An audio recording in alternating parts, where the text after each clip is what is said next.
Hey everybody, it's me Noel, and I'm here on a beautiful spring day to show you a poi trick for the Worldwide Poi Challenge. This is a beginner trick, and it looks like this.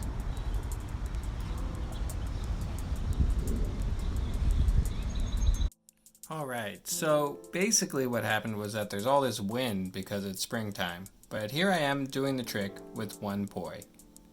Instead of the wrap that goes on the bottom, it actually reaches all the way around and wraps back onto the same arm that's swinging it.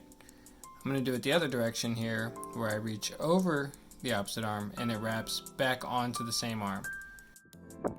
And with two poi, it can be really cool, like to do both stalls at the same time, which looks like this.